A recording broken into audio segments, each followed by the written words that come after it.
옛날 강원도 깊은 산속, 사람의 발길이 드문 골짜기에 한 초막이 자리하고 있었습니다. 그곳에 살던 만복이는 어린 시절부터 약초를 캐며 홀로 살아가는 사내였지요. 키는 남들보다 훌쩍 크고 얼굴은 거칠었으나 눈빛만은 맑은 샘물처럼 투명했습니다. 만복이의 손길이 닿는 곳마다 약초가 푸르게 자라났으니 이는 그의 마음이 산과 통했기 때문이라 마을 사람들은 입을 모았지요. 산 신령이 점지해준 사람일세. 그 사내의 손에는 생명을 살리는 기운이 흐른다네. 그날도 만복이는 해가 중천에 떠오를 무렵 산속 깊은 곳으로 약초를 찾아 들어갔습니다. 바구니 하나와 낡은 호미만을 들고 가파른 산길을 오르는 그의 발걸음은 가벼웠지요. 이슬을 머금은 풀잎들이 그의 발끝에서 춤을 추는 듯했습니다. 바람이 불 때마다 소나무 숲에서는 은은한 향기가 번져왔고 멀리서 들려오는 계곡물 소리가 그의 귓가에 자장가처럼 들려왔습니다. 오늘은 어디에 무슨 약초가 나를 기다리고 있을까? 만복이가 깊은 숲속으로 들어서는데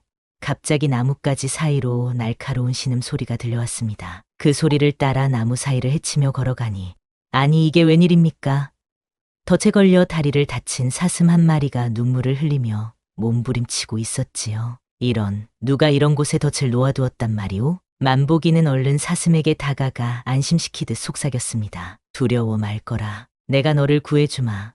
사슴은 처음에는 놀라 몸을 움츠렸으나 만복이의 눈빛에서 진심을 읽었는지 점차 진정되었지요. 만복이는 조심스럽게 덫을 살펴보았습니다. 날카로운 이빨 같은 쇠덫이 사슴의 앞다리를 물고 있었으니 조금만 더 지났더라면 다리가 부러질 뻔했습니다. 참으렴. 아프겠지만 조금만 견디거라. 만복이는 온 힘을 다해 덫을 벌리고 사슴의 다리를 조심스레 빼냈습니다. 덫에서 풀려난 사슴의 다리에서는 붉은 피가 흘러내렸지요. 만복이는 주머니에서 몇 가지 약초를 꺼내 빠르게 씹어 진액을 내고 그것을 사슴의 상처에 발랐습니다. 그러고는 허리춤에 묶어둔 천을 찢어 다리를 감싸주었지요. 이제 괜찮을 게야. 며칠만 쉬면 나을 것이니 조심하여 살 거라. 만복이의 말이 끝나기가 무섭게 갑자기 숲속에서 다급한 소리가 들려왔습니다. 바스락거리는 수풀 소리와 함께 작은 토끼 한 마리가 놀란 눈으로 만복이 앞으로 뛰어나왔지요. 토끼의 온몸은 떨림으로 가득했고 그 뒤로 멀리서 맹수의 으르렁거림이 들려왔습니다. 만복이는 한치의 망설임도 없이 토끼를 품에 안았습니다. 이것 봐라. 오늘은 약초보다 생명을 만나는 날이구나. 만복이는 토끼를 한 손에 안고 다른 한 손으로는 사슴을 부축하여 더 깊은 숲으로 걸음을 옮겼습니다. 사슴은 처음에는 절뚝거렸지만 이내 만복이의 보살핌에 점차 걸음을 제대로 떼기 시작했지요. 새 생명은 그렇게 한참을 이동하여 맹수의 기척이 완전히 사라진 곳에 이르렀습니다. 이제 괜찮을 거야. 너희들도 살아있다는 게 고맙구나. 앞으로는 조심하며 살아다오. 만복이의 말에 사슴과 토끼는 마치 알아듣기라도 한 듯 고개를 끄덕이는 것 같았습니다. 특히 한 토끼는 까만 눈동자로 만복이를 오래도록 바라보았지요. 그 눈빛에는 단순한 동물의 것이라 보기 어려운 깊은 슬픔과 감사가 담겨 있었습니다. 사슴은 한 번 더 머리를 숙여 인사하듯 만복이를 향해 고개를 숙였습니다. 그리고는 천천히 몸을 돌려 숲속으로 사라졌고 토끼도 몇 번 깡충거리며 뒤를 따랐지요. 만복이는 잠시 그 자리에 서서 두 동물이 사라진 숲을 바라보았습니다. 갑자기 바람이 불어와 그의 머리카락을 흐트렸고 어디선가 산새의 지저귀이 들려왔습니다. 마치 산이 그에게 고맙다고 말하는 것 같았지요. 당연한 일을 했을 뿐인데 만복이는 다시 약초를 찾기 위해 발걸음을 옮겼습니다. 오늘은 멀리까지 가지 않아도 되겠다 싶었지요. 그의 바구니는 벌써 절반이나 차 있었고 해도 서서히 기울고 있었습니다. 그렇게 만복이는 날이 저물기 전에 자신의 초막으로 돌아왔습니다. 달빛이 스며드는 작은 초막 안, 만복이는 오늘 찾은 약초들을 정성스레 다듬고 말렸습니다. 창밖으로는 별들이 하나둘 모습을 드러내기 시작했고 멀리서 들려오는 부엉이 울음소리가 밤의 깊이를 알려주었지요. 만복이는 문득 오늘 만난 사슴과 토끼가 무사히 살아가고 있을지 궁금해졌습니다. 산속 깊은 곳에는 내가 모르는 이야기가 많이 숨어 있는 것 같구나. 그날 밤 만복이는 꿈속에서 하얀 토끼가 사람의 모습으로 변하는 모습을 보았습니다. 그러나 아침이 되자 그 꿈은 안개처럼 사라져버렸지요. 만복이는 평소와 같이 새벽 일찍 일어나 하루를 시작했습니다. 그가 알지 못했던 것은 이날의 만남이 그의 운명을 완전히 바꿔놓게 될 것이라는 사실이었습니다. 비가 내리기 시작한 날이었습니다. 하늘은 검은 구름으로 가득 찼고 빗방울은 후두둑 떨어지더니 이내 장대비로 변했지요. 만보기는 비를 피해 큰 바위 밑에 몸을 숨겼습니다. 갑작스러운 비였으나 산에서 자란 만보기에게 날씨의 변화는 그리 놀랄 일이 아니었습니다. 바위 아래에서 비가 그치기를 기다리던 그의 귀에 문득 강물 소리가 평소보다 거세게 들려왔습니다. 이런, 비가 이리 세차니 강물이 불어날 텐데. 만보기는 걱정스러운 마음에 바위 아래를 벗어나 강가로 향했습니다. 빗줄기가 그의 얼굴을 때렸고 옷은 순식간에 흠뻑 젖었지요. 그러나 만보기의 발걸음은 멈추지 않았습니다. 강가에 다다르자 과연 강물은 이미 불어나 있었습니다. 평소엔 발목까지도 차지 않던 물이 이제는 무릎을 넘어설 정도로 깊어졌고 물살도 거셌지요. 그때였습니다. 만보기의 눈에 강물 위에 떠내려오는 무언가가 보였습니다. 처음에는 나뭇가지인 줄 알았으나 자세히 보니 사람이었지요. 한 여인이 강물에 휩쓸려 필사적으로 손을 뻗고 있었습니다. 살려주세요. 누가 좀. 물속에서 들려오는 가녀린 외침에 만보기는 망설임 없이 강물로 뛰어들었습니다. 차가운 물이 그의 온몸을 덮쳤고 거센 물살이 그를 밀어내려 했지요. 그러나 만보기는 강인한 팔다리로 물살을 가르며 여인에게 다가갔습니다. 잡으세요. 제 손을.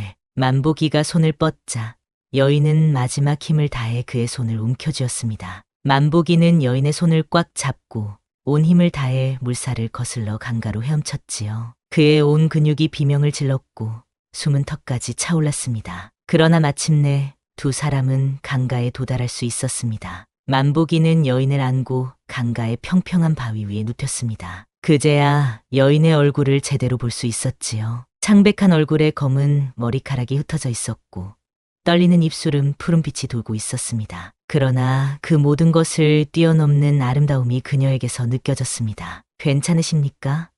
정신이 드십니까? 만보기의 물음에 여인은 희미하게 그러나 분명히 눈을 떴습니다. 그 눈동자는 깊은 호수처럼 검고 맑았지요. 여인은 잠시 만보기를 바라보다가 희미한 미소를 지었습니다. 당신이 저를 구해주셨군요. 여인의 목소리는 깊은 계곡에서 메아리치는 물소리처럼 낮고 부드러웠습니다. 만보기는 고개를 끄덕였습니다. 걱정 마십시오. 이제 안전합니다. 제 초막이 가까우니 그곳에서 쉬어가시는 게 좋겠습니다. 만보기는 여인을 조심스럽게 등에 업고 초막으로 향했습니다. 비는 계속 내리고 있었지만 그의 마음속에는 이상한 평온함이 자리 잡았지요. 초막에 도착한 만보기는 여인을 안으로 데려가 깨끗한 이불을 덮어주었습니다. 몸을 따뜻하게 하셔야 합니다. 제가 약초로 탕약을 다려드리겠습니다. 만보기는 서둘러 불을 지피고 어제 캐온 약초들 중에서 몇 가지를 골라 물에 넣고 끓이기 시작했습니다. 약초의 향기가 초막 안에 퍼지자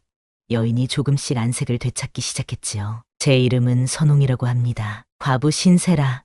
시댁에서 쫓겨나 의지할 곳이 없어 떠돌던 중이었지요. 선홍이 조용히 말했습니다. 그녀의 눈가에는 슬픈 그림자가 어렸지요. 그러다 비를 만나 길을 잃고 강을 건너려다 이런 꼴이 되었습니다. 당신이 아니었다면 저는. 선홍의 말끝이 떨렸습니다. 만보기는 그제야 약탕기에서 김이 모락모락 나는 것을 보고 그릇에 약을 따랐습니다. 이 약을 드시면 몸이 따뜻해질 테니 천천히 드십시오. 그리고 제 이름은 만보기입니다. 선홍은 감사의 눈빛으로 만보기를 바라보며 약을 받아 마셨습니다. 그녀의 입술이 약그릇에 닿는 모습이 왠지 모르게 연꽃이 물에 잠기는 것처럼 아름다워 보였지요. 만보기는 순간 가슴이 두근거림을 느꼈습니다. 당신은 저의 목숨을 구하셨습니다. 이 은혜 평생 잊지 않겠습니다. 선홍의 말에 만보기는 손사래를 쳤습니다. 산에 사는 사람이 당연히 할 일을 했을 뿐입니다. 충분히 쉬다가 날이 개면 가시면 됩니다. 창밖으로는 여전히 빗소리가 들렸고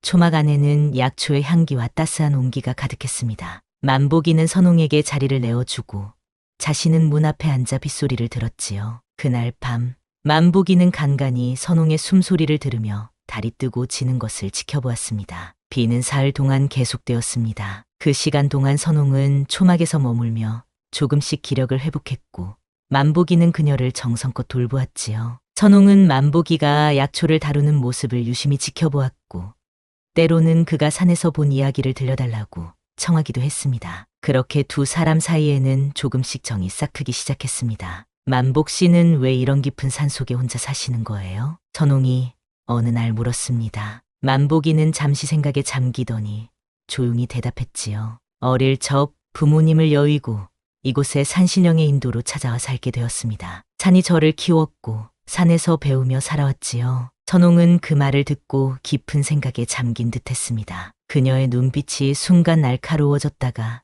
이내 다시 부드러워졌지요. 참 신기한 운명이네요. 마치 산이 당신을 품고 있는 것 같아요. 비가 그치고 햇살이 다시 초막을 비추기 시작했을 때 선홍은 이미 만복이의 일상에 자연스럽게 스며들어 있었습니다. 그것이 앞으로 일어날 일들의 시작이었음을 그때 만복이는 알지 못했지요. 비가 그치고 여러 날이 지났습니다. 선홍은 완전히 건강을 회복했음에도 초막을 떠나지 않았지요. 만복이도 그녀의 체류를 마다하지 않았습니다. 오히려 홀로 살던 초막에 누군가의 숨결이 함께하는 것이 새롭고 따스한 경험으로 다가왔지요. 오늘은 제가 음식을 준비할게요. 만복 씨는 약초를 캐러 다녀오세요. 그날 아침 선홍은 수줍은 미소를 지으며 말했습니다. 만복이는 잠시 망설이다가 고개를 끄덕였지요. 생각해보니 이제 약초도 부족했고 날씨도 좋았습니다. 그럼 해질녘에 돌아오겠습니다. 만복이가 산으로 향하자 선홍은 그의 뒷모습을 오래도록 바라보았습니다. 그녀의 눈빛에는 알 수 없는 감정이 깃들어 있었지요. 만복이가 시야에서 완전히 사라지자 선홍은 초막 주변을 살피기 시작했습니다. 그녀의 발걸음은 마치 고양이처럼 조용했고 눈빛은 날카로웠지요. 초막 안을 살피던 선홍은 바닥 밑에 숨겨진 작은 함을 발견했습니다. 조심스럽게 함을 열자 그 안에는 만복이가 정성껏 보관한 귀한 약재들이 들어있었지요. 특히 그 중에서도 빛이 나는 산삼 몇 뿌리는 꽤 오래된 것으로 보였습니다. 과연 소문대로군. 선홍의 입술이 살짝 올라갔다가 내려왔습니다. 그녀는 함을 원래대로 닫고 마치 아무 일도 없었던 것처럼 방 안을 정리하기 시작했지요. 그리고는 주머니에서 작은 향주머니를 꺼내 방 안곳곳에 놓았습니다. 이상한 향기가 서서히 초막 안에 퍼지기 시작했습니다. 해가 산 너머로 저물고 만복이는 약초가 가득 담긴 바구니를 들고 돌아왔습니다. 초막에 다가서자 달콤하면서도 이상한 향기가 그의 코를 자극했지요. 제가 돌아왔습니다. 만복이가 초막 문을 열자 놀라운 광경이 그를 맞이했습니다. 초막 안에는 작은 초들이 여기저기 켜져 있었고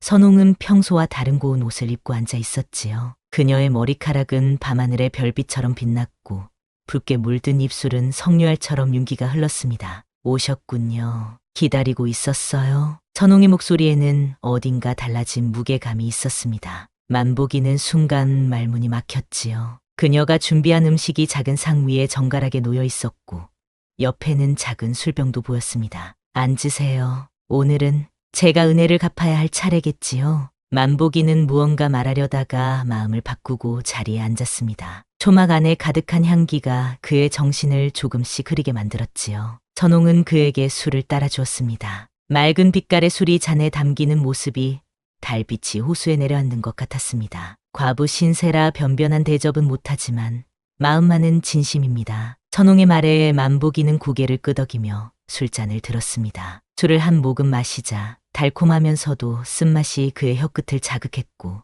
곧 온몸에 따스한 기운이 퍼졌지요. 선홍의 눈빛이 촛불 아래에서 더욱 깊어 보였습니다. 만복 씨, 당신이 아니었다면 저는 이미 강물에 쓰러졌을 거예요. 그 은혜를 어찌 갚아야 할지. 선홍의 말이 흐려졌고 그녀의 손이 살며시 만복이의 손을 덮었습니다. 그 손길은 봄날의 햇살처럼 따스했지요. 만복이는 가슴속에서 무언가가 일렁이는 것을 느꼈습니다. 은혜라니요. 사람으로서 당연히 한 일일 뿐인데 만복이의 말이 끝나기도 전에 선홍이 그에게 다가왔습니다. 그녀의 향기가 만복이의 코끝을 스쳤고 그 순간 만복이의 이성은 안개처럼 흩어져 버렸지요. 선홍의 입술이 만복이의 이마에 살포시 닿았습니다. 그것은 마치 봄비가 대지에 내리는 것처럼 자연스러웠습니다. 오늘 밤 저를 외롭게 두지 말아주세요. 선홍의 속삭임에 만복이는 더 이상 저항할 수 없었습니다. 그의 가슴은 산속의 불꽃처럼 타오르기 시작했고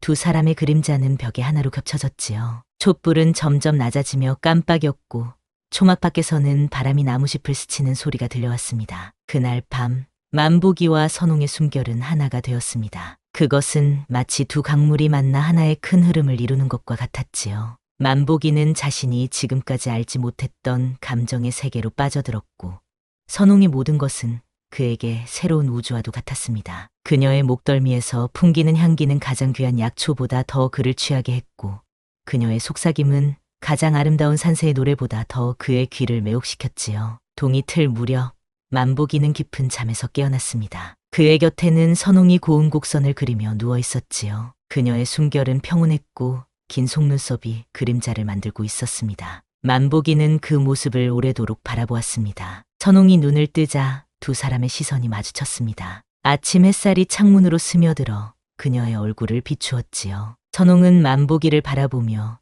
부드럽게 미소 지었습니다. 이제 나는 당신을 영원히 잊지 못할 겁니다. 그녀의 말에 만복이는 가슴이 따뜻해지는 것을 느꼈습니다. 그러나 선홍의 눈빛 깊은 곳에는 알 수 없는 그림자가 있었지요. 만복이는 그것을 보지 못했습니다. 그저 자신의 가슴 속에 피어난 새로운 감정에 취해 있었을 뿐이었습니다. 오늘은 제가 특별한 약초차를 준비할게요. 당신에게 꼭 맛보게 하고 싶어요. 선홍이 일어나 무언가를 준비하기 시작했습니다. 만복이는 그녀를 바라보며 미소 지었지요. 그는 자신의 인생이 이렇게 변할 수 있다는 것을 상상도 하지 못했습니다. 산속에서 홀로 지내던 자신에게 이런 행복이 찾아올 줄이요. 약초차의 향기가 초막 안에 퍼지고 두 사람은 함께 아침을 맞이했습니다. 그날의 아침은 평소보다 더 밝고 따스하게 느껴졌지요. 그러나 만복이는 알지 못했습니다. 이 행복이 거센 폭풍 전의 고요함에 불과하다는 것을. 다음 날 아침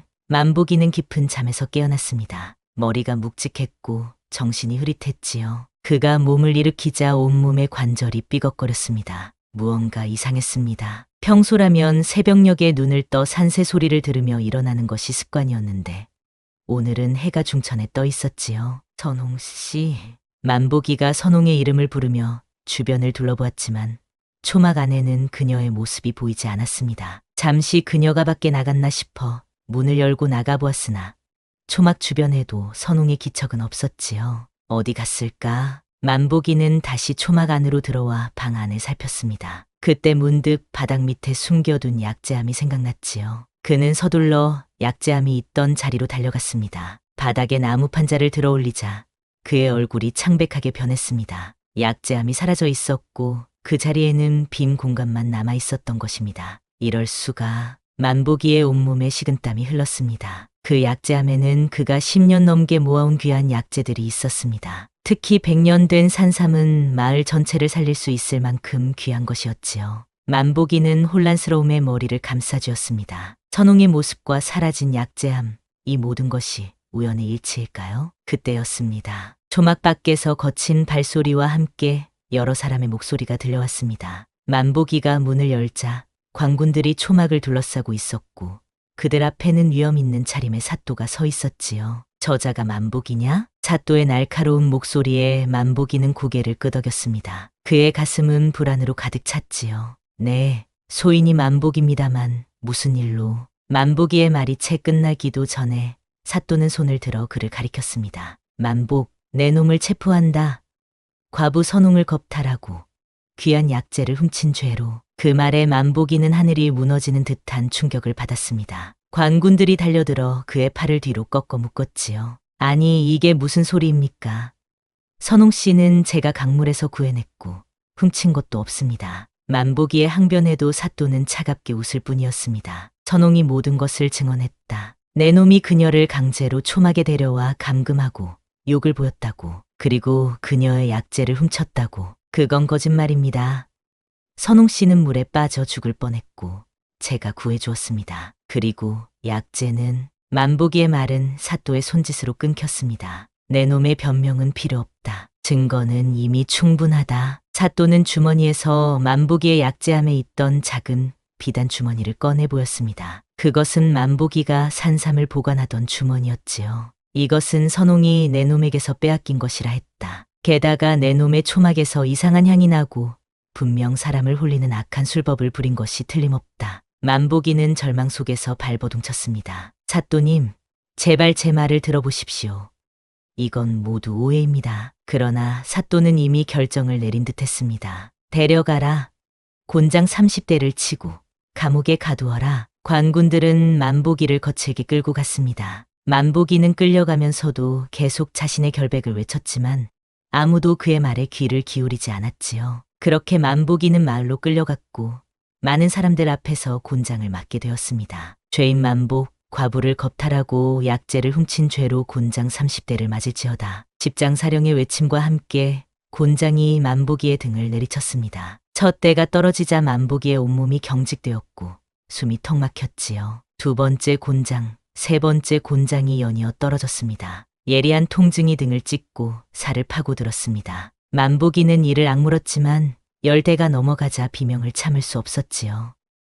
아, 만보기의 비명이 마을 광장에 울려 퍼졌습니다. 모인 사람들은 두려움과 호기심이 뒤섞인 눈빛으로 그를 바라보았지요. 그 중에는 만보기에게 약초를 얻어 병을 고친 사람들도 있었습니다. 그들은 혼란스러운 표정으로 만보기를 바라보았지요. 이럴 수가, 만보기가 그런 짓을. 하지만 선홍이 직접 증언했다는데 수상했어. 깊은 산속에 혼자 사는 놈이라니. 곤장이 계속 떨어졌고 만보기의 등은 피로 범벅이 되었습니다. 30대를 모두 맞았을 때 그는 이미 의식을 잃은 상태였지요. 관군들은 그런 만보기를 감옥으로 끌고 갔습니다. 차가운 감옥 바닥에 던져진 만보기는 오랜 시간 정신을 차리지 못했습니다. 그가 다시 눈을 떴을 때 주변은 어둠에 쌓여 있었고 그의 온몸은 통증으로 가득했지요. 감옥의 작은 창으로 달빛이 희미하게 들어오고 있었습니다. 어찌 이런 일이. 만보기는 상황을 이해할 수 없었습니다. 선홍이 왜 그에게 누명을 씌웠는지, 그녀와 사또는 어떤 관계인지 모든 것이 혼란스러웠지요. 그의 마음속에는 배신감과 분노, 그리고 깊은 슬픔이 가득했습니다. 밤이 깊어갈수록 감옥은 더욱 차가워졌고 만보기의 상처는 더욱 아파왔습니다. 그는 눈을 감고 산속의 초막을 떠올렸습니다. 맑은 계곡물 소리, 산새들의 지저김, 그리고 약초의 향기. 그 모든 것이 이제는 너무나 멀게 느껴졌지요. 선홍 씨. 왜? 만보기의 입에서 나직한 탄식이 흘러나왔습니다. 그때 감옥 창문 너머로 무언가가 지나가는 소리가 들렸습니다. 만보기는 힘겹게 고개를 들어 창밖을 바라보았지요. 달빛 아래 하얀 토끼 한 마리가 감옥 담장 위에 앉아 있었습니다. 그 토끼는 만보기를 똑바로 바라보고 있었지요. 너는, 만보기는 자신이 구해준 그 하얀 토끼임을 직감했습니다. 토끼는 마치 그의 말을 이해한 듯 작은 머리를 끄덕였고 잠시 후 담장 너머로 사라졌습니다. 그 순간 만보기의 가슴속에 희미한 희망의 불씨가 피어났지요. 누군가는 내 진실을 알고 있구나. 만보기는 그 생각을 붙잡으며 다시 눈을 감았습니다. 그의 앞에는 여전히 어둠과 고통이 가득했지만 그 작은 희망만은 꺼트리지 않으려 했지요. 그렇게 그의 첫 번째 감옥의 밤이 깊어갔습니다. 감옥에서의 날들은 끝없이 길게 느껴졌습니다. 만보기의 등은 여전히 곤장의 상처로 아프고 몸은 차가운 감옥 바닥에 눕혀져 열이 오르내렸지요. 때때로 간수가 들여놓는 누런 물과 썩은 냄새가 나는 죽이 그의 유일한 양식이었습니다. 그러나 가장 고통스러운 것은 육체의 아픔이 아니라 마음의 상처였지요. 어찌 이런 일이. 만보기는 매일 밤 자신에게 일어난 일을 이해하려 했었습니다. 선홍의 따스한 미소와 달콤한 속삭임, 그리고 갑작스러운 배신, 모든 것이 꿈처럼 느껴졌지요. 그의 머릿속에서는 선홍의 마지막 말이 끊임없이 메아리쳤습니다. 이제 나는 당신을 영원히 잊지 못할 겁니다. 그 말은 다정한 고백이 아니라 잔인한 예고였던 것일까요?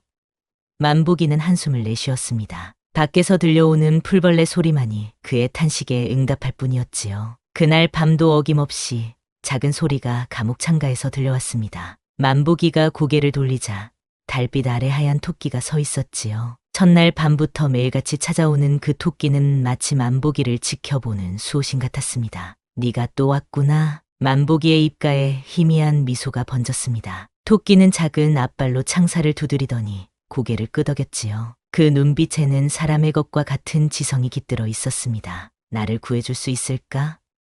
아니, 그건 너무 많은 기대겠지. 만보기의 말에 토끼는 귀를 쫑긋 세웠습니다. 그리고는 무언가를 생각하는 듯 잠시 머물다가 다시 담장 너머로 사라졌지요. 만보기는 그 자리를 한참 동안 바라보았습니다. 왠지 그 작은 생명체가 자신의 유일한 친구처럼 느껴졌습니다. 다음 날 마을에 이상한 소문이 퍼지기 시작했습니다. 사또가 갑자기 중병에 걸렸다는 것이었지요. 밤새 고열에 시달리며 괴로워하던 사또는 의원을 불러도 차도가 없었다고 합니다. 사또께서 갑자기 피를 토하셨다더군. 그것도 시퍼런 피를. 하룻밤 사이에 얼굴이 까맣게 변하셨다지. 감옥 밖에서 지나가는 관리들의 대화가 만보기의 귀에 들려왔습니다. 그는 가만히 듣고 있었지요. 사또의 병세는 만보기가 알고 있는 희귀한 독초에 중독된 증상과 비슷했습니다. 독초의 이름은 청화독으로 산의 깊은 곳에서만 자라는 희귀한 것이었지요. 청화독, 그건 신령의 숲에서만 자라는데 만보기가 중얼거렸을 때 어디선가 발소리가 들려왔습니다. 한수가 다가오는 소리였지요. 그가 문을 열자 놀랍게도 의관을 갖춘 사람들이 만보기를 찾아왔습니다. 죄인 만복, 사또께서 너를 부르신다. 만보기는 혼란스러웠지만 따라 나섰습니다. 관군들이 그를 에워싸고 사또의 집으로 향했지요. 그곳에 도착하자 저택안은 분주한 움직임으로 가득했습니다. 의원들이 오가고 하인들이 허둥지둥 약재를 나르고 있었습니다. 만보기는 사또의 침소로 안내되었습니다. 문이 열리자 역한 냄새가 코를 찔렀지요. 사또는 침상에 누워 있었는데 그의 얼굴은 창백했고 입가에는 푸른빛의 피가 묻어 있었습니다. 내 놈이 만보기냐? 사또의 목소리는 바람에 흔들리는 낙엽처럼 떨렸습니다. 만보기는 고개를 숙여 인사했지요. 조인이 만보기입니다. 사또는 힘겹게 몸을 일으켜 만보기를 노려보았습니다. 내 놈, 독을 넣었지. 내가 이렇게 된 것이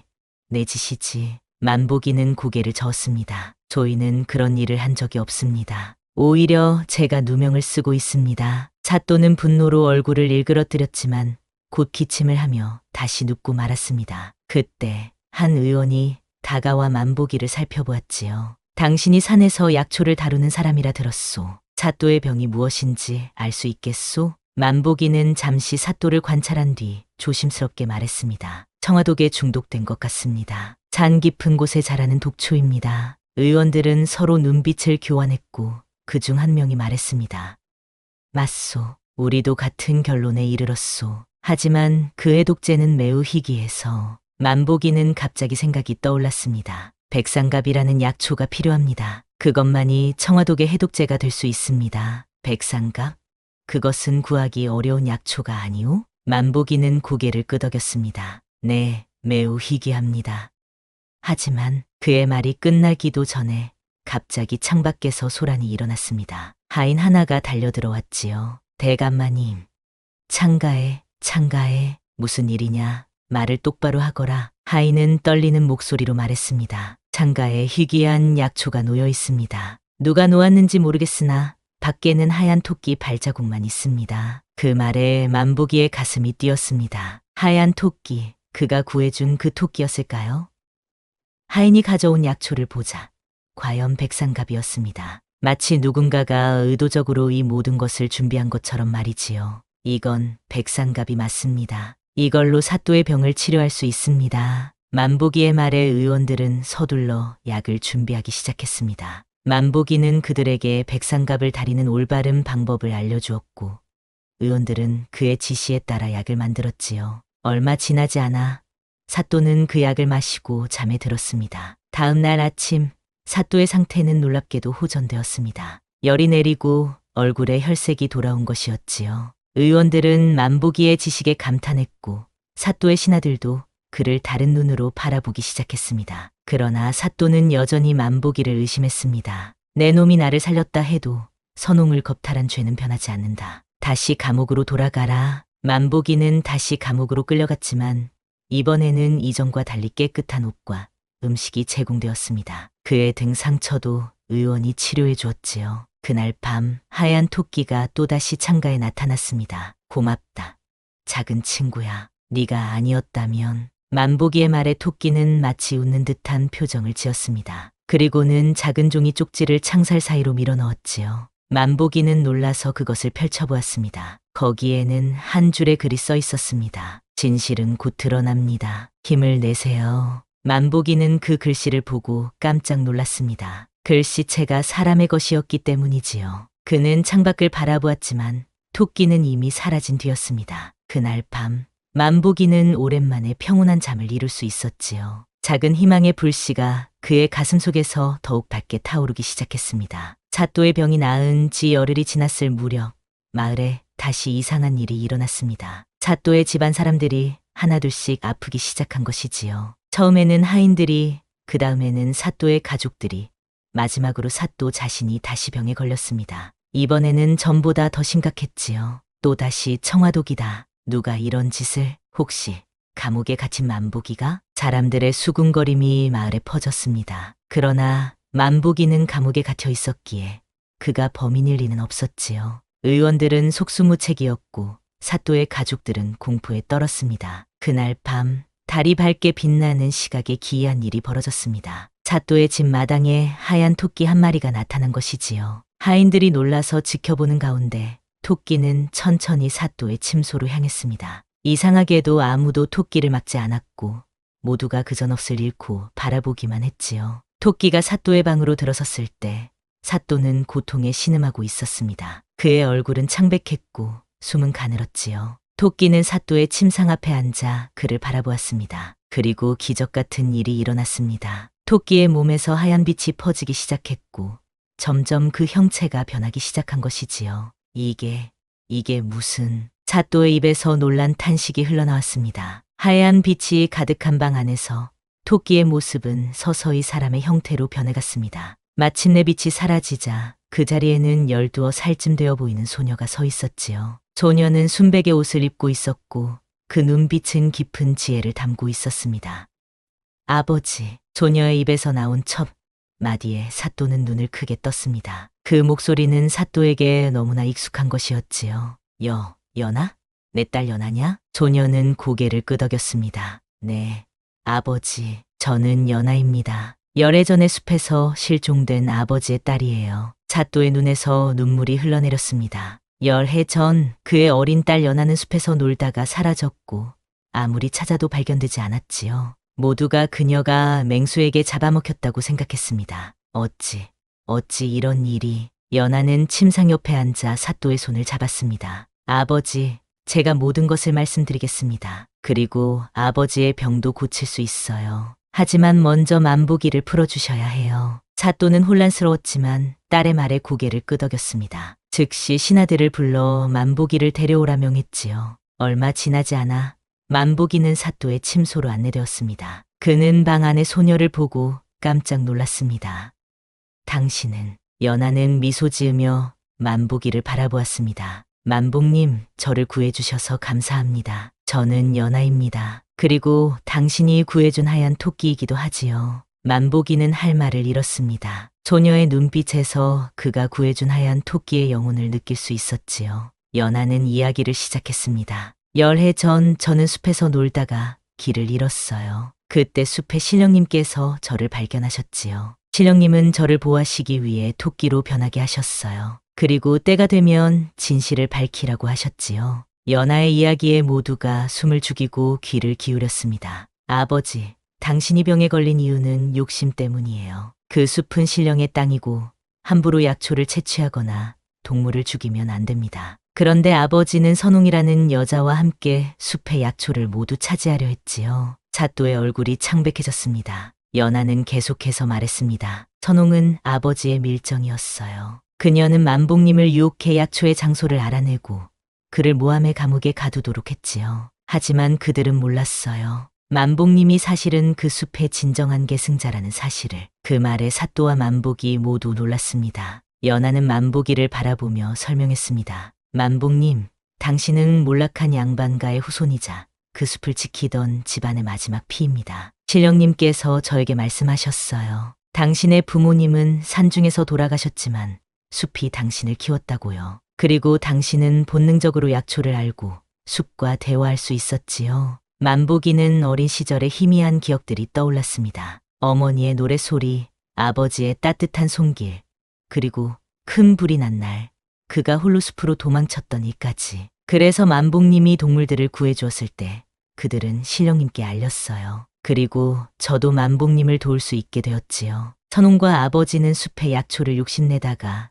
신령님의 분노를 샀어요. 청화독은 신령님의 경고였답니다. 연아의 이야기가 끝나자 사또는 깊은 참회의 눈물을 흘렸습니다. 그는 만보기에게 고개를 숙였지요. 내가 큰 잘못을 저질렀구나. 욕심에 눈이 멀어 무고한 일을 해하고 신령의 땅을 더럽혔다. 만보가 나를 용서해다오. 만보기는 묵묵히 고개를 끄덕였습니다. 그의 마음에는 이미 용서가 자리하고 있었지요. 연하는 작은 주머니에서 약초를 꺼내 사또에게 주었습니다. 이것을 드시면 나으실 거예요, 아버지. 그리고 약속하세요. 더 이상 신령의 숲을 탐하지 않겠다고요. 사또는 딸의 말에 고개를 끄덕이며 약을 마셨습니다. 그의 안색이 곧 좋아지기 시작했지요. 연하는 만보기에게 다가가 그의 손을 잡았습니다. 만복님, 이제 모든 진실이 밝혀졌어요. 당신은 자유입니다. 그리고 숲으로 돌아가셔야 해요. 그곳이 당신의 진정한 집이니까요. 만보기의 눈에서 눈물이 흘러내렸습니다. 그는 자신의 정체와 과거를 알게 된 것이 기뻤지만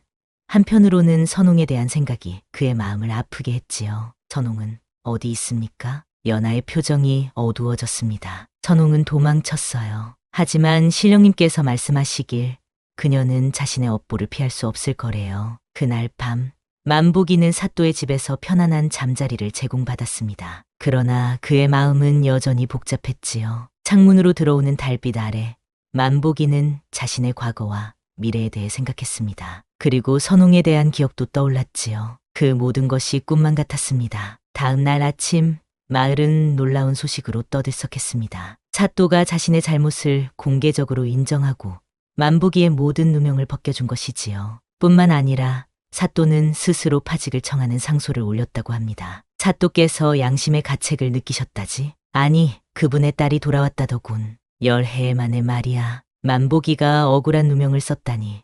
참으로 세상일이 오묘하구나. 사람들의 수군거림이 마을 곳곳에 퍼졌습니다. 만보기는 사또의 집에서 나와 마을을 걸었습니다. 사람들이 그를 보자 이전과는 다른 시선으로 바라보았지요. 어떤 이들은 미안한 듯 고개를 숙였고 어떤 이들은 반가운 듯 인사를 건넸습니다. 만보기가 마을 광장에 도착했을 때 연하가 그를 기다리고 있었습니다. 그녀의 옆에는 사또도 서 있었지요. 사또는 이제 관복을 벗고 평민의 옷을 입고 있었습니다. 만보기, 이리 오거라. 사또의 부름에 만보기는 다가갔습니다. 사또는 깊이 고개를 숙였지요. 내가 너에게 큰 잘못을 저질렀다. 욕심에 눈이 멀어 무고한 너를 해쳤고 신령의 땅을 더럽혔다. 이제 나는 모든 관직을 내려놓고 벌을 받을 것이다. 만보기는 고개를 저었습니다. 사또님, 이미 일어난 일입니다. 제가 원한을 품지는 않겠습니다. 사또는 만보기의 너그러움에 눈시울을 붉혔습니다. 내 마음씨가 참으로 고맙구나. 하지만 나는 내 죗값을 치러야 한다. 조정에서 결정이 내려오면 나는 유배를 떠날 것이다. 만보기는 침묵했습니다. 연하가 앞으로 나와 말했지요. 만복님, 이제 당신의 정체가 밝혀졌으니 관직도 받을 수 있을 거예요. 아버지께서 조정에 청원하셨답니다. 만보기는 미소를 지었습니다. 고맙습니다만 저는 산으로 돌아가고 싶습니다. 그곳이 제 집이고 제가 있어야 할 곳입니다. 연하는 이해한다는 듯 고개를 끄덕였습니다. 그때 갑자기 마을 입구에서 소란이 일어났습니다. 누군가가 허둥지둥 달려오고 있었지요. 큰일 났습니다. 강물에 무슨 일이냐? 말을 똑바로 하거라. 달려온 사람은 숨을 고르며 말했습니다. 선홍이 강물에 빠졌다고 합니다. 도망가던 중에 다리가 무너져서. 그 말에 모두의 얼굴이 굳어졌습니다. 만보기는 망설임 없이 달리기 시작했지요. 사또와 연하 그리고 마을 사람들이 그의 뒤를 따랐습니다. 강가에 도착하자 소란스러운 광경이 펼쳐져 있었습니다. 사람들이 강둑에 모여 아래를 내려다보고 있었지요. 만보기가 다가가 보니 강물이 거세게 흐르고 있었고 부서진 다리의 흔적이 보였습니다. 선홍이 저 다리를 건너다가 무너져 떨어졌다고 합니다. 물살이 너무 거세서 떠내려갔을 거예요. 이 급류에선 살아남기 어려울 텐데. 만보기는 강물을 바라보았습니다. 바로 그 자리는 그가 선홍을 구했던 곳이었지요. 운명이 너무나 아이러니했습니다. 그는 잠시 생각에 잠겼습니다. 선홍에 대한 분노와 배신감이 있었지만 한편으로는 그녀를 구하고 싶은 마음도 있었습니다. 만복님, 무슨 생각을 하고 계신가요? 연하의 물음에 만보기는 고개를 저었습니다. 제가 그녀를 구해야 할지. 연하는 만보기의 손을 잡았습니다. 이것은 신령님의 뜻인지도 몰라요. 선홍은 자신의 업보를 마주한 거예요. 그날 하루 종일 사람들은 강가를 수색했지만 선홍의 모습은 찾을 수 없었습니다. 다만 그녀가 입었던 옷자락 하나만이 물에 젖은 채 바위에 걸려 있었을 뿐이었지요. 만복이는 그 옷자락을 보며 깊은 생각에 잠겼습니다. 선홍 씨, 왜 그랬습니까? 해가 저물 무렵 사또는 수색을 중단하라 명령했습니다. 이제는 어쩔 수 없구나. 선홍은 물속으로 사라졌다. 그녀의 영혼이 평안하기를 바란다. 사람들은 하나둘 마을로 돌아갔습니다. 만복이와 연아 그리고 사또만이 강가에 남았지요. 사또는 깊은 한숨을 내쉬었습니다. 이 모든 일이 내 탓이다. 선홍을 이용해 약초 명당을 차지하려 했으니 결국 모두에게 불행만 가져왔구나. 연아는 아버지의 어깨를 토닥였습니다. 아버지, 이제는 모든 것을 내려놓으세요. 그리고 진정으로 참회하세요. 사또는 고개를 끄덕였습니다. 그리고 만복이에게 다가가 깊이 고개를 숙였지요. 만복아, 이제 나는 유백일에 오를 것이다. 내 욕심이 많은 이들을 아프게 했으니 마땅한 벌을 받아야지. 하지만 떠나기 전에 한 가지 부탁이 있다. 연아를, 내 딸을 부탁한다. 만복이는 놀라서 연아를 바라보았습니다. 연아는 미소를 지으며 고개를 끄덕였지요. 저는 만복님과 함께 산으로 돌아가고 싶어요. 10해 동안 토끼로 살면서 저는 그 숲이 제 진정한 집이라는 걸 깨달았거든요. 그리고 만복님을 돕고 싶어요. 만복이는 잠시 생각에 잠겼다가 고개를 끄덕였습니다. 좋습니다. 함께 가시지요. 사흘 후 조정에서 결정이 내려왔습니다. 사또는 파직되어 먼 남쪽 섬으로 유배를 떠나게 되었지요. 그는 떠나기 전 만복이와 연아에게 작별 인사를 했습니다. 내 딸아, 그리고 만복아, 내가 저지른 잘못을 용서해다오. 이제 나는 남은 생을 참회하며 살 것이다. 연아는 아버지를 꼭 안아주었습니다. 아버지, 건강히 계세요. 제가 자주 찾아뵐게요. 사또는 만복이의 손을 잡았습니다. 만복아, 내 딸을 부탁한다. 그리고 신령의 숲을 잘 지켜다오. 만복이는 고개를 끄덕였습니다. 걱정 마십시오. 저와 연아가 숲을 지킬 것입니다. 사또가 유백일에 오르고 마을에는 새로운 사또가 부임했습니다. 새 사또는 만복이에게 관직을 제안했지만 만복이는 정중히 거절했지요. 대신 그는 신령의 숲을 보호하는 역할을 맡겠다고 했습니다. 저는 산속에서 살며 약초를 캐고 병든 이들을 돕겠습니다. 그것이 제가 가야 할 길입니다. 새 사또는 만복이의 뜻을 존중해 주었고 신령의 숲은 공식적으로 보호구역으로 지정되었습니다. 만복이와 연아는 초막으로 돌아갈 준비를 마쳤지요. 떠나기 전날 밤, 만복이는 마지막으로 강가를 찾았습니다. 달빛이 강물 위에 비치는 모습이 마치 은빛 비단 같았지요. 선홍 씨, 당신은 이제 어디에 있습니까? 만복이의 중얼거림이 밤바람에 실려 사라졌습니다. 그는 알지 못했지만 멀리 강 하류 어딘가에서 한 여인이 눈을 떴습니다. 그녀의 얼굴은 선홍이었지만 눈빛은 이전과 달리 공허했지요. 그녀는 자신이 누구인지 어디서 왔는지 모두 잊은 제 새로운 삶을 시작하고 있었습니다. 깊은 산속 작은 초막에서 연기가 모락모락 피어오르고 있었습니다. 만복이가 돌아온 지도 한 달이 지났지요. 그는 이제 홀로가 아니었습니다. 연아가 그와 함께였으니까요. 만복이는 약초밭을 가꾸고 있었고 연아는 초막 주변을 깨끗이 쓸고 있었습니다. 만복 오빠, 이쪽으로 보세요. 연아의 밝은 목소리에 만복이가 고개를 들었습니다. 그녀는 이제 12살의 소녀가 아니라 18살의 아름다운 여인으로 성장해 있었지요. 신령의 힘으로 토끼에서 인간으로 돌아온 그녀는 매일 조금씩 성장하여 이제는 거의 성인의 모습이 되었습니다. 무슨 일이오, 연아야? 만복이가 다가가자 연아는 작은 바구니를 들어 보였습니다. 바구니 안에는 빨갛게 익은 산딸기가 가득했지요. 제가 직접 따온 산딸기예요. 같이 먹어요. 연아의 미소는 해맑았습니다. 만복이도 미소를 지으며 산딸기 한 알을 집어 먹었지요. 달콤한 맛이 입안에 퍼졌습니다. 맛있구나. 고맙다. 연아야. 두 사람은 초막 앞 돌계단에 앉아 함께 산딸기를 나눠 먹었습니다. 그들 주위로 숲은 평화롭게 숨쉬고 있었고 멀리서 들려오는 계곡물 소리가 마음을 편안하게 해주었지요. 그날 밤 달이 떠오를 무렵 만복이는 초막 앞에 앉아 하늘을 바라보고 있었습니다. 별들이 하나둘 모습을 드러내기 시작했고 밤에 정적이 내려앉았지요. 그때 숲속에서 부스럭거리는 소리가 들렸습니다. 만복이가 소리가 나는 쪽을 바라보자 사슴 한 마리가 조심스럽게 걸어 나왔습니다. 그 사슴은 다름 아닌 만복이가 예전에 덫에서 구해준 바로 그 사슴이었지요. 사슴은 만보기를 바라보며 고개를 끄덕였고 그 뒤로 여러 동물들이 하나둘 나타났습니다. 토끼, 다람쥐, 심지어 작은 새들까지. 여러분이 또 찾아왔군요.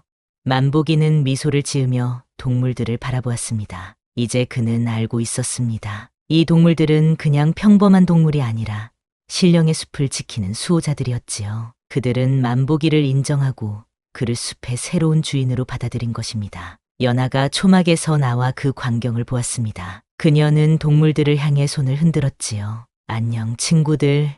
오늘도 우리를 보러 왔구나. 사슴이 천천히 다가와 연하의 손을 핥았습니다. 연하는 사슴의 머리를 쓰다듬었지요. 그녀는 한때 토끼였기에 동물들의 마음을 누구보다 잘 이해했습니다. 만복 오빠, 오늘 밤은 정말 아름다운 밤이에요. 연하의 말에 만보기는 고개를 끄덕였습니다. 그는 마음속으로 감사의 기도를 올렸습니다. 모든 시련을 이겨내고 이제 그는 진정한 평화를 찾았으니까요. 다음 날 아침, 만보기는 평소보다 일찍 일어나 약초를 캐러 나갔습니다. 연하는 초막에 남아 아침을 준비하기로 했지요. 만보기는 익숙한 산길을 따라 올라갔습니다. 계곡물 소리가 그의 귓가에 위안을 주었고 아침 햇살이 숲의 이슬을 반짝이게 했지요. 문득 만보기의 발걸음이 멈춰섰습니다. 그의 앞에 예전에는 없던 작은 샘이 솟아나 있었지요. 맑고 투명한 물이 바위 틈에서 솟구쳐 나오고 있었습니다. 이런, 이전에는 없던 샘인데 만보기가 샘에 다가가자 물 위에 그의 모습이 비쳤습니다. 그러나 곧 그 모습이 흐려지더니 다른 이미지로 변했지요. 그것은 선홍의 얼굴이었습니다. 선홍 씨, 만보기는 깜짝 놀라 뒤로 물러섰습니다. 그러나 다시 보니 그것은 단지 물결의 장난이었을 뿐이었지요. 만보기는 가슴을 쓸어내렸습니다. 아직도 선홍에 대한 기억이 그의 마음 한구석에 남아있었나 봅니다. 그는 샘물을 한 움큼 떠서 마셨습니다. 놀랍게도 그 물은 달콤하면서도 시원했고 마시자마자 온몸에 활력이 돌았지요. 이것은 신령의 물이로구나. 만보기는 물통을 꺼내 샘물을 담았습니다. 연하에게도 맛보게 해주고 싶었지요. 그리고 약초를 캐기 위해 더 깊은 산으로 향했습니다. 한편 연하는 초막에서 아침 준비를 마치고 만보기를 기다리고 있었습니다. 그때 초막 문을 두드리는 소리가 들렸지요. 누구세요? 연하가 문을 열자 낯선 노인이 서 있었습니다. 그의 머리카락과 수염은 하얗게 새어 있었고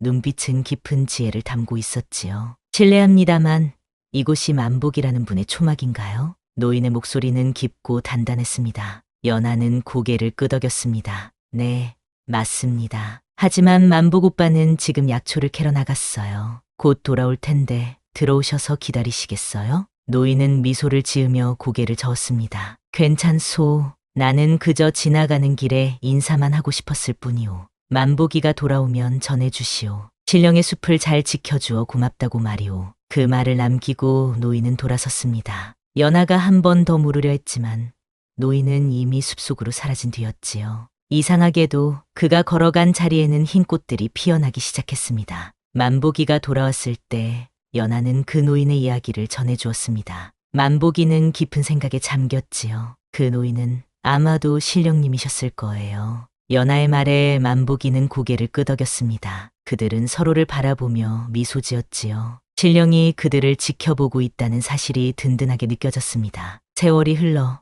만보기와 연하는 점점 더 깊은 인연으로 이어졌습니다. 연하는 어엿한 숙녀로 성장하였고 만보기는 그녀를 진정한 동반자로 받아들였지요. 두 사람은 함께 약초를 캐고 아픈 사람들을 치료하며 신령의 숲을 지키는 수호자로서의 삶을 살았습니다. 마을 사람들은 이제 만보기를 산신령의 후계자라 부르며 존경했습니다. 병이 들면 그를 찾아 산으로 올라왔고 만보기와 연하는 언제나 그들을 정성껏 치료해 주었지요. 만보기의 약초 솜씨는 날로 발전하여 이제는 그 명성이 멀리 한양까지 알려지게 되었습니다. 만복 오빠, 오늘은 어디로 약초를 캐러 가실 건가요? 아침 햇살이 초막창으로 들어올 때 연하가 물었습니다. 만보기는 창밖을 바라보며 잠시 생각에 잠겼지요. 오늘은 강가로 가볼까 합니다. 연하의 눈빛이 살짝 흔들렸습니다. 그녀는 만보기가 가끔 혼자 강가로 향하는 이유를 알고 있었지요. 그곳은 만보기가 선홍을 구했던 곳이었고 또한 선홍이 사라졌던 곳이기도 했습니다. 같이 가드릴까요? 만보기는 고개를 저었습니다. 혼자 다녀오겠소. 금방 돌아올 테니 연하는 초막을 지키고 있으시오. 만복이는 작은 바구니를 들고 초막을 나섰습니다. 아침 이슬이 맺힌 풀잎을 밟으며 그는 천천히 산을 내려갔지요. 숲은 평화롭게 그를 맞아주었고 새들은 그의 머리 위로 날아다니며 노래했습니다. 강가에 도착하자 흐르는 물소리가 만복이의 귓가를 채웠습니다. 그는 바위 위에 앉아 잠시 물살을 바라보았지요. 이곳에서 그는 선홍을 만났고 또 이곳에서 그녀를 잃었습니다. 운명이란 참으로 기묘한 것이었습니다. 그날 그 물살 속에서 내가 정말 건져낸 건 그녀였을까? 아니면 나의 운명이었을까? 만복이의 중얼거림이 바람에 실려 흘러갔습니다. 그는 여전히 선홍에 대한 생각을 완전히 떨쳐버리지 못했지요. 그녀의 배신은 아프고 쓰라렸지만 그 짧은 시간 동안 느꼈던 감정은 진심이었기에 더욱 가슴 아팠습니다. 강물을 바라보던 만복이의 시선이 문득 멈췄습니다. 물결 사이로 무언가가 빛나고 있었지요. 그는 조심스럽게 몸을 숙여 그것을 집어 올렸습니다. 작은 옥비녀였습니다. 물에 오래 있었음에도 빛을 잃지 않은 그 비녀는 선홍이 쓰고 있던 것과 똑같았습니다. 어찌된 일인가 만복이의 가슴이 빠르게 뛰었습니다. 그는 비녀를 손에 쥐고 주변을 둘러보았지요. 그러나 선홍의 모습은 어디에도 보이지 않았습니다. 다만 멀리서 흰 안개가 피어오르는 것이 보였을 뿐이었습니다. 그날 이후로도 만복이는 가끔 강가를 찾았습니다. 때로는 약초를 캐기 위해서, 때로는 그저 물소리를 들으며 생각에 잠기기 위해서였지요. 그리고 어느 날 그는 강 건너편에 서 있는 여인의 모습을 보았습니다. 여인은 흰 옷을 입고 있었고 그 실루엣이 선홍과 닮아 있었지요. 만복이가 놀라 일어서자 여인은 그를 바라보더니 고개를 숙여 인사하는 듯했습니다. 그리고 안개 속으로 사라졌지요. 선홍 씨였을까? 아니면 내 마음이 만들어낸 환상일까? 만복이는 알 수 없었습니다. 그러나 이상하게도 그 후로 그의 마음은 더 편안해졌습니다. 마치 오래된 매듭이 풀린 것처럼 말이지요. 조막으로 돌아온 만복이를 연하가 반갑게 맞이했습니다. 그녀의 미소는 따스한 봄볕 같았지요. 돌아오셨군요. 오늘은 어떠셨어요? 만복이는 잠시 생각에 잠기다가 미소 지었습니다. 좋았소.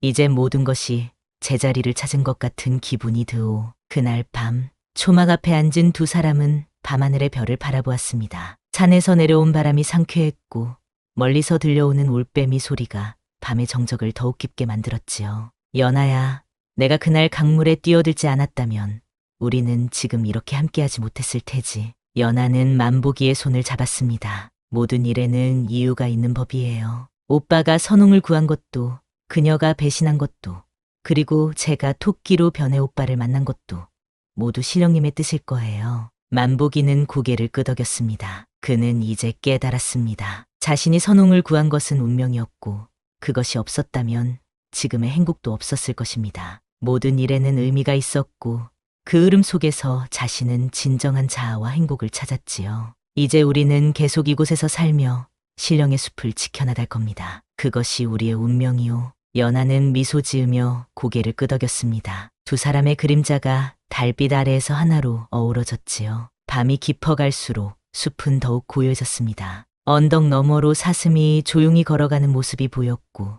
작은 토끼들이 풀잎 위를 뛰놀았지요. 만복이와 연하는 그렇게 숲의 일부가 되어 평화롭게 살아갔습니다. 그리고 가끔, 아주 가끔 달빛이 강물에 비치는 밤이면 만복이는 강가를 찾아 물결을 바라보곤 했습니다. 그때마다 그의 마음속에는 한 가지 질문이 맴돌았지요. 그날 그 물살 속에서 내가 정말 건져낸 건 그녀였을까? 아니면 나의 운명이었을까? 그 질문에 대한 답은 어쩌면 강물만이 알고 있을지도 모릅니다. 흐르는 강물처럼 인연도 흘러가고 또 새롭게 만들어지는 법이니까요. 만복이의 이야기는 그렇게 산과 강, 그리고 신령의 숲에 스며들어 오래도록 전해져 내려갔습니다. 여러분이라면 선홍의 유혹을 믿으셨을까요? 은혜의 순환과 배신, 그 사이에서 여러분의 선택은 어떠했을까요? 그 대답은 각자의 마음속에 있을 것입니다. 마치 깊은 산속 초막에서 평화롭게 살아가는 만복이와 연하의 이야기처럼 우리 모두의 삶에도 숨겨진 의미가 있는 법이지요.